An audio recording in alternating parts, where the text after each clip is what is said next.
Welcome to another episode of My Weird Prompts, an AI-generated podcast featuring the random prompts of Daniel Rosehill as answered by a revolving cast of friendly AI characters.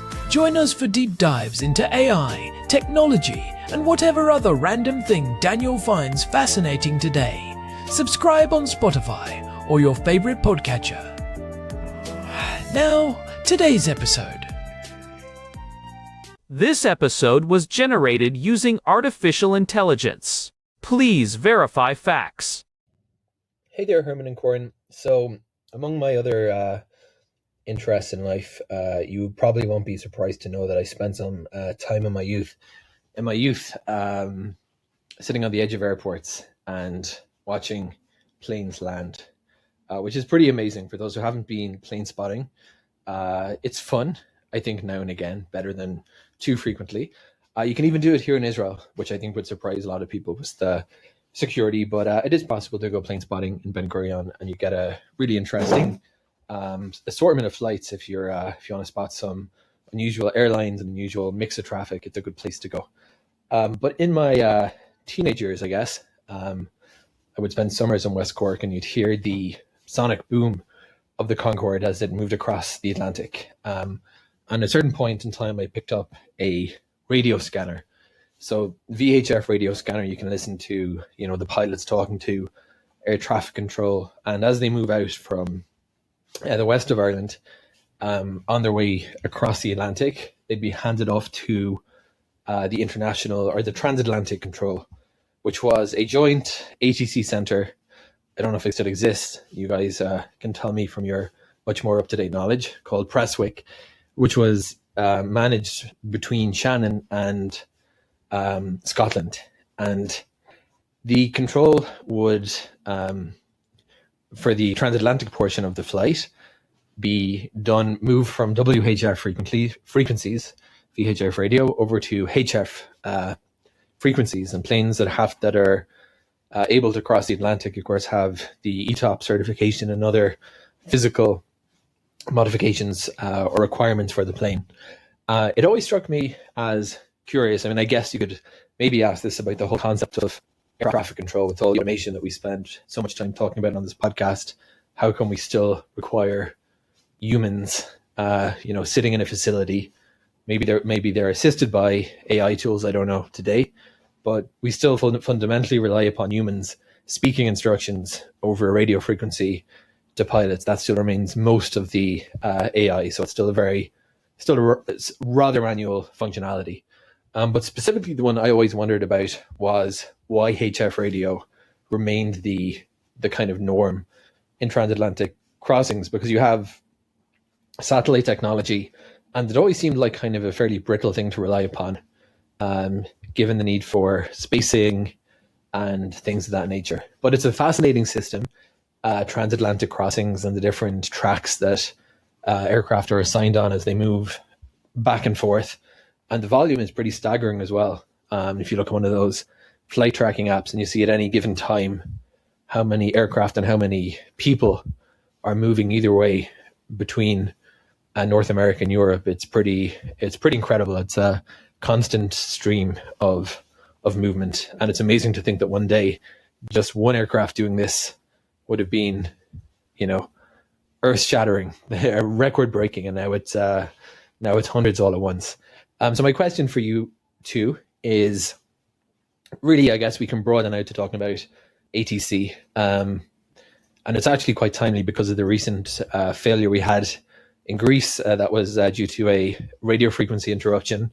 Don't we have better technology nowadays, like satellite connectivity, perhaps other forms?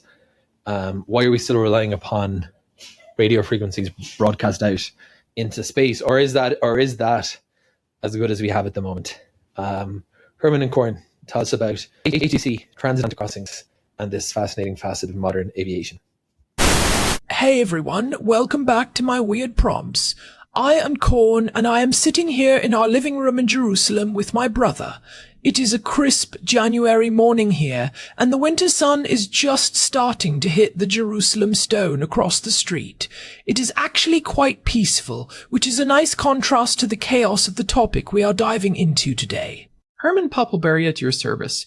It is indeed a beautiful day, Corn, but as you said, we are headed into some pretty technical territory.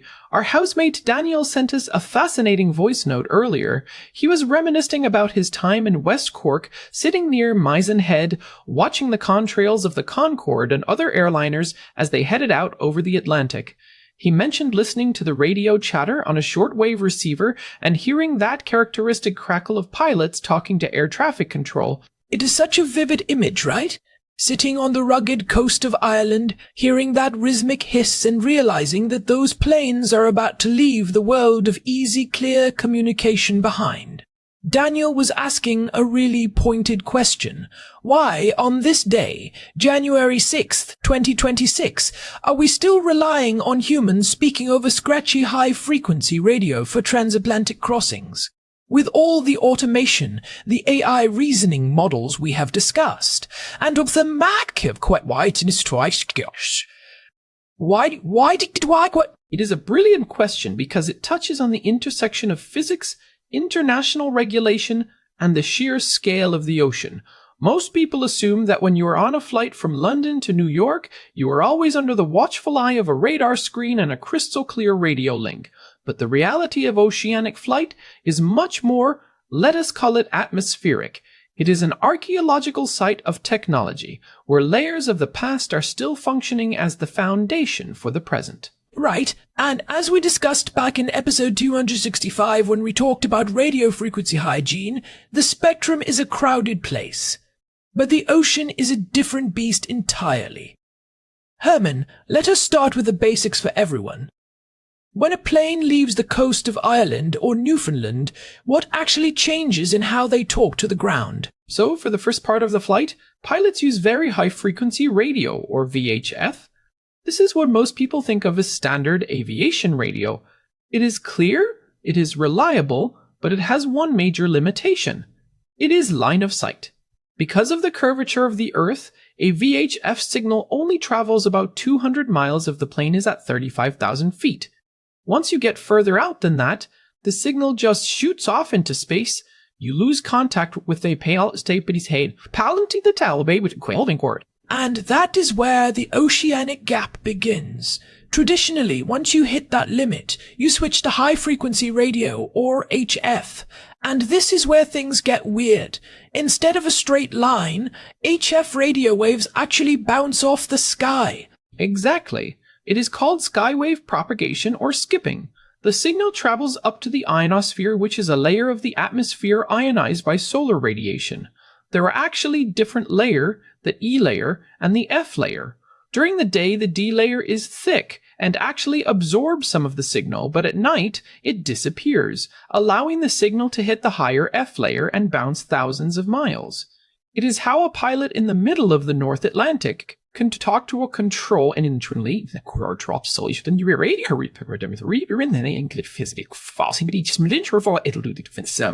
It feels like listening to a ghost. I remember you showing me some recordings of this, Herman. It is that characteristic hiss and the rhythmic pulsing of the signal. So, if we have satellites, why is this still the standard? Why are we still asking pilots to report their position every 10 degrees of longitude over a scratchy radio link in 2026? Well, the short answer is that it is no longer the only standard, but it remains the mandatory backup. We have moved into an era of what we call Controller-Pilot Data Link Communications, or CPDLC. In 2026, most modern airliners are basically texting their position to air traffic control. They use satellites for this, and it is much more automated. But here is the catch. Corn.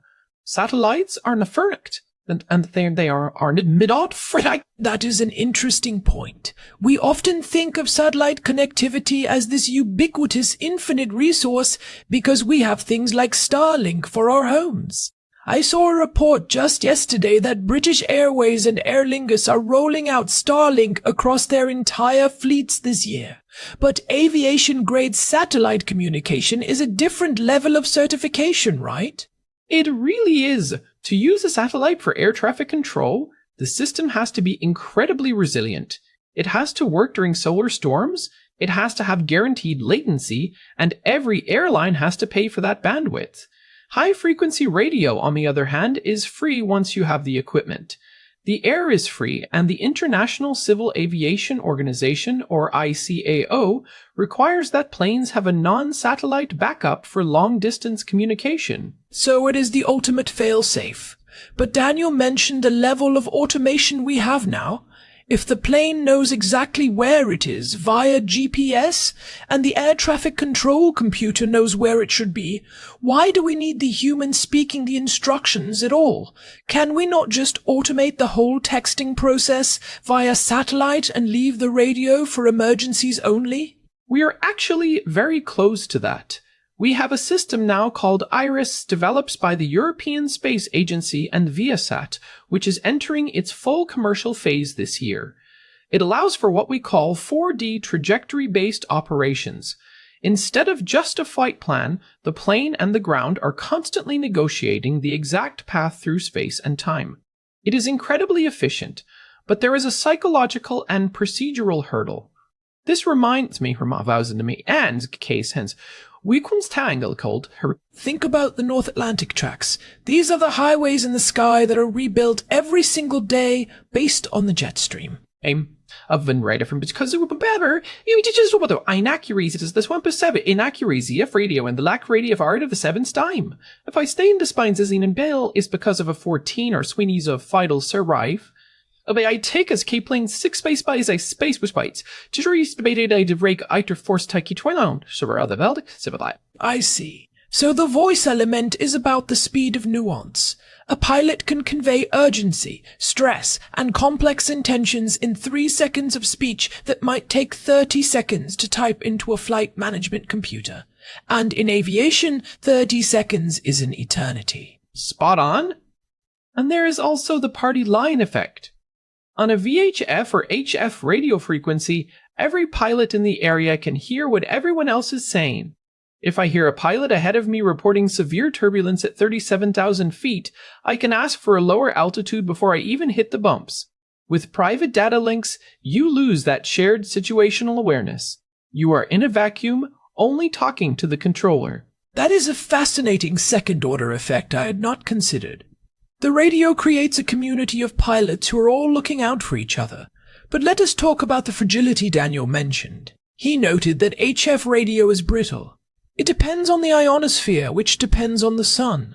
What happens when the sun decides to be difficult? We are in a period of high solar activity right now, are we not? We are currently in the declining phase of solar cycle 25, but activity is still incredibly high. Just last November, we had a massive X5.1 solar flare that caused global radio blackouts. When a solar flare hits, it can cause what we call an ionospheric blackout. The layers of the atmosphere that usually reflect the HF signals start to absorb them instead. Suddenly, that skip stops skipping. You can have hundreds of planes where... That sounds terrifying. What does a controller do in that situation? They follow the procedures. Everyone stays on their assigned track at their assigned speed and altitude. The system is designed so that if everyone just does what they were last told, they will not hit each other. But it is nerve-wracking. This is why the push for satellite technology is so strong. We want a system that does not rely on the whims of the sun. But even satellites have their own vulnerabilities. If you are using a satellite in geostationary orbit, it is parked over the equator away. I remember reading about that. For those polar routes from New York to Hong Kong, they have to rely on different satellite constellations, like Iridium, which are in low Earth orbit and cover the poles. But if those fail, you are back to HF radio. It really is the bedrock of the whole system. It is. And it is also about international equity. Not every country can afford to mandate multi-million-dollar satellite systems for every aircraft that enters their airspace, but almost every country can maintain an HF radio station. To have a global aviation system, you need a lowest common denominator that everyone can access. HF is that denominator. It is amazing how much of our modern world relies on these lowest common denominators that feel like relics. It reminds me of episode 278, where we talked about the fragmented state of the global electricity grid. We want high tech, but we are held back by the legacy of what we built 80 years ago. It is the same principle, but I want to address Daniel's point about the Greece incident. He mentioned a recent failure due to radio frequency interruption. This is becoming a huge issue in 2026. We are seeing a massive surge in intentional and unintentional jamming of GPS and radio frequencies. In the first 4 months of 2025 alone, there were over 123,000 reported incidents of GPS interference in the Baltic and Eastern Mediterranean regions. Even the fightest last us quit. So, if an adversary or even a malfunctioning piece of industrial equipment starts blasting noise on the satellite frequencies, the data link goes down. But jamming a high-frequency signal that is bouncing off the ionosphere from 3,000 miles away, that is much harder to do effectively over a large area. Exactly. There is a certain robustness to analog. It is harder to hack a copper wire and a vacuum tube than it is to spoof a digital signal. But let us look at where this is going. We are seeing the rise of silent oceanic operations. This is the goal where voice radio is only used for the initial check-in and emergencies. Everything else is handled by computers talking to computers. We are seeing systems now where the air traffic control computer can automatically negotiate or failing. That sounds like the automation Daniel was asking about. If the computers are doing the talking, does the pilot just become a monitor? In theory, yes, but in practice the pilot's role shifts to being a manager of systems. They are making sure the automation is making sensible choices. One of the things we are seeing in recent research is that when you remove the voice chatter, pilots can actually become less engaged. They lose that mental map of where everyone else is because they are not hearing the other planes. So, some developers are working on synthetic voice systems that take the data link messages from other planes and read them aloud in the cockpit to recreate that sense of community. That is incredible. We are using AI to recreate the problem of the old radio so that humans can stay oriented. It is like how electric cars sometimes pump in engine noise so pedestrians can hear them coming. It is exactly like that. We are finding that the inefficiencies of the old system actually provided important safety cues that we did not realize we needed until they were gone. So, to answer Daniel's question, we still have humans speaking over scratchy radios because it is the most reliable, globally accessible, and human-centric backup we have. It fills the gaps that satellites cannot reach, and it provides a level of nuance and community that data links just cannot replicate yet. Right? And it is also worth noting that the humans are not just sitting there. The controllers at places like Shanwick or Gander are managing an incredibly complex three-dimensional puzzle. Even with automation, the sheer volume of traffic Daniel mentioned, hundreds of planes at once, requires a level of strategic thinking that we are still hesitant to hand over entirely to an algorithm. If two planes need the same altitude to avoid a storm, a algorithm the kept. And at what is cloud particularly quite saved. I love that. It is a reminder that even in 2026, the human in the loop is not just a safety feature. It is a sophisticated processing unit that handles the stuff the code cannot. Absolutely. And for the nerds out there, there is a system called SELCAL, or selective calling. This is one of my favorite bits of modernized old tech. Even though the radio is always on, the pilots do not have to listen to the static for 8 hours. Each plane has a unique 4-letter code. When the controller wants to talk to a specific plane, they send a tone sequence that sounds like a little melody. If the plane's receiver hears its specific melody, a light skybait stavepaint weighted So it is like a pager for airplanes. That is brilliant. It solves the listening to static problem while still using the old radio technology. It is a 1970s solution to a 1940s problem that is still working in 2026. Exactly. And companies like Collins Aerospace are still releasing brand new HF radio models, like the HF9500, because the demand is still there.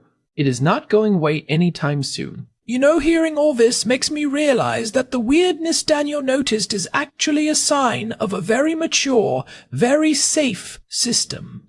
We do not throw things away just because they are old. We layer new things on top of them until the old thing becomes the foundation. That is the perfect way to put it.